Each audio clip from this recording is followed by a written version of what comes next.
Francisco Abundis, director general de Parametría, una de las 3 empresas encuestadoras en el proceso de renovación de la presidencia de Morena. Antes que nada, como siempre, gracias por tu apertura y gracias por estar con nosotros en esta conversación. Mi querido Paco, gracias. Al contrario, Ricardo, un gusto estar contigo como siempre. Muchas gracias. ¿En qué momento se encuentra este proceso que sabemos que no depende en cuanto a los mandatos de realización, etcétera, sino que está en manos de la autoridad electoral, en este caso el Instituto Nacional Electoral, por mandato del tribunal? Pero ustedes como encuestadores, ¿en qué momento se encuentran en esta larga disputa por la presidencia de Morena, Paco? ¿Qué es lo que ha ocurrido? ¿Cómo lo sintetizarías y en qué momento estamos? Mira, para fortuna, los 2 ejercicios que ya se hicieron, el de conocimiento de nombre y la primera medición, donde resultó este empate entre 2 liderazgos, el de Muñoz Ledo y el de Mario Delgado, que obliga a la tercera medición. Está dicho así en los acuerdos del INE que sometió al Tribunal Electoral, como bien señalas. Para fortuna, esos 2 procesos nos han servido mucho en términos de experiencia. En particular, te hablaría por Parametría. Fuimos los únicos que estuvimos en los 2, en el de conocimiento de nombre y en el primero para elegir o seleccionar al presidente. El aprendizaje en términos de metodología, diseño de cuestionario, es decir, las horas que nos pasamos con colegas y con 2 académicos de Limas, cuya ayuda ha sido invaluable para los estimadores, niveles de los intervalos de confianza, todas esas discusiones que nos han tomado horas, te diría que ya están resueltas.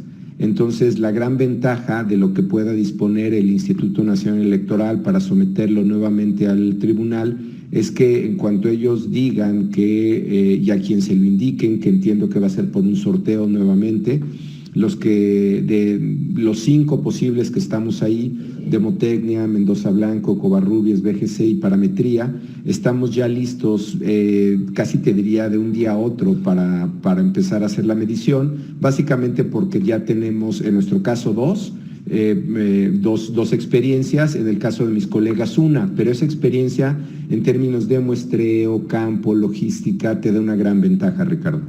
Ahora, antes de hablar de cómo se haría esta tercera encuesta, dime por qué técnicamente el resultado de 0.05 de ventaja de Muñoz Ledo no fue sobre Mario Delgado, no fue suficiente en el esquema de una encuesta para determinar al ganador. Sí, ahí hay que ser muy claro si es un tema conceptual. Una cosa es una elección donde tienes al total de la población ejerciendo su voto y otra es una estimación, una encuesta donde no tenemos al total de la población, tenemos una muestra de esa población. Entonces, es cierto que en la práctica democrática tú puedes ganar con un voto o con 1 millón, ¿no? Eso es práctica democrática cuando tienes una votación. Esto no fue una votación, esto fue una estimación que tiene márgenes de error e intervalos de confianza.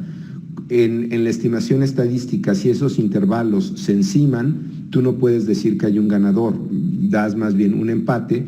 De hecho, eso, Ricardo, nos pasa frecuentemente en las mediciones antes de una elección, las últimas preelectorales, o el día de la elección en encuestas de salida. La expresión en inglés es too close to call, ¿no? Que es demasiado cerrada para dar un ganador. Es lo mismo, es exactamente lo mismo. Tenemos una elección muy cerrada que no nos permite dar ganador. ¿Existen principios técnicos o en este caso de criterio de el INE de cuál sería un margen confiable, una distancia lo suficientemente convincente en porcentaje de encuestas para determinar a un ganador? Sí, lo que esperarías en esta, digamos, tercera medición, que sería una segunda vuelta, es como un balotaje. Nosotros no tenemos esto en nuestro sistema político, pero lo tienen varios países en Sudamérica. Tú sabes que primero hay una elección y luego solamente pasan 2. para que haya otra elección. La segunda vuelta famosa. La segunda vuelta, exacto, ¿no? Que la tienes en Chile, la tienes en Bolivia, la tienes en Argentina, en fin, si no ganas con una distancia amplia, entonces se hace otra vez elección entre los dos finalistas. Lo que se espera ahí es que aquellos que votaron por otra opción, que en este caso sería cualquiera de las 3 mujeres que estaban en esa elección, de las 5 opciones, dieran su voto ahora. No es el mismo elector, sería otro, pero se asume que el simpatizante de Morena ahora tendría 2 opciones y se la daría a una de esas 2 opciones.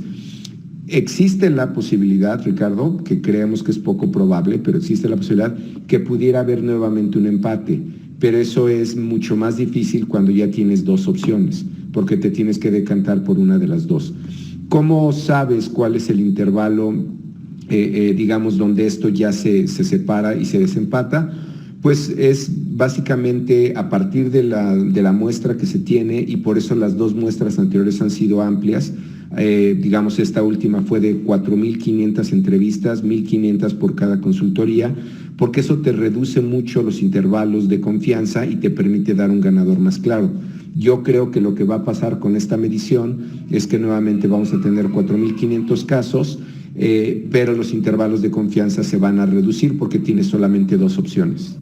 Ahora, desde luego no te voy a cuestionar a ti ni a tus colegas, pero el diseño de la muestra, es decir, la decisión de a quiénes se van a encuestar, resulta fundamental. Alguno de los candidatos se quejó de que había nada más, que se había encuestado nada más a cierto sector de la población. ¿El diseño de la muestra también está sujeto a aprobación del INE? Sí, ciertamente el diseño, digamos, que se acordó también con los investigadores del IMAS, del UNAM, es un documento público, lo puedes consultar perfectamente en la página del INE. Una vez que se ejecuta ese diseño, primero digamos, cómo se van a seleccionar las secciones electorales, cómo se van a seleccionar los hogares, después al respondente, cómo definimos al simpatizante de Morena. Todas esas fueron decisiones metodológicas que una vez que están en ese documento público, tú las puedes corroborar con las bases de datos que se están entregando. Entonces es un proceso completamente transparente. Te diría que lo que le agradecemos ahora al presidente de Morena es que haya pedido que haya una auditoría. Tú bien sabes que muchas de estas mediciones deben de estar hechas para ser auditables. Te pongo 2 ejemplos muy claros que tú conoces. Ratings de televisión, ratings de radio, niveles de audiencias, todo eso es auditable porque se tiene que revisar cómo se hizo y que tú confíes en esos indicadores. Esto es lo mismo, está hecho para que sea auditable y revisable. Finalmente, ¿será una sola pregunta o varias las que se van a plantear a los encuestados en esta tercera encuesta, en el entendido de que los 2 candidatos y el propio partido acepten los términos?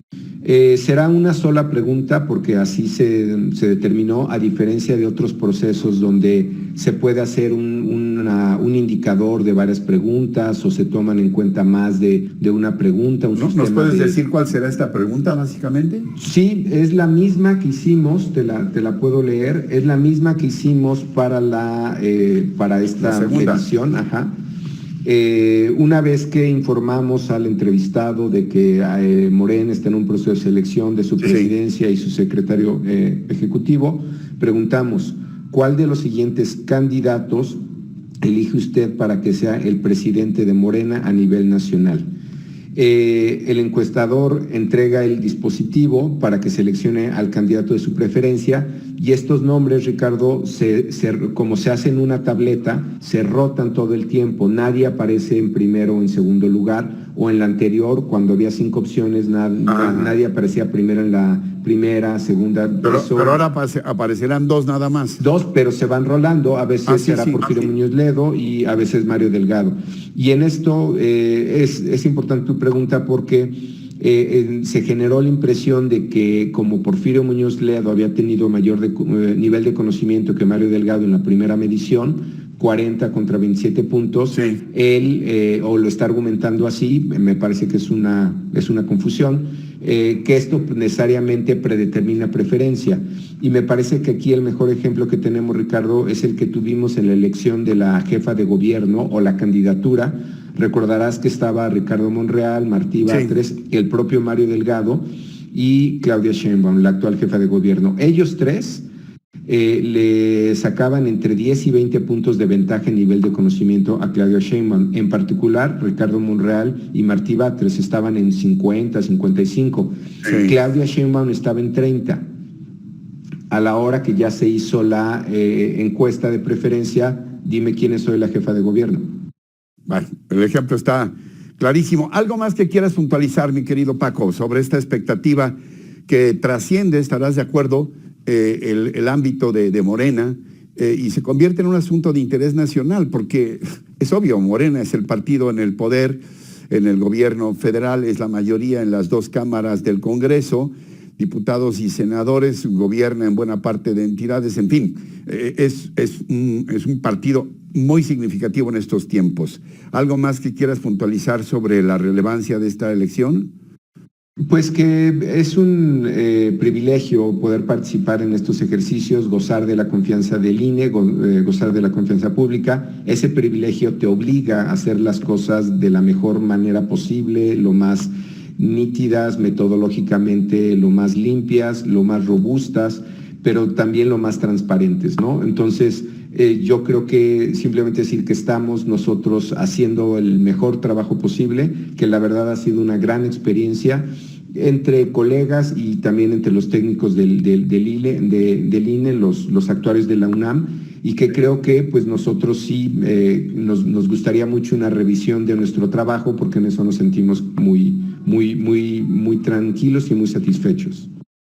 Francisco Abundis, director general de Parametría, un referente muy sólido en lo que se refiere a la opinión pública en este país. Como siempre, gracias por estar con nosotros. Sabes que este espacio se queda abierto. Te envío, como siempre, mi reconocimiento y afecto. Gracias, Paco. Muchas gracias a ti, Ricardo. Te mando un fuerte abrazo. Un gusto estar contigo.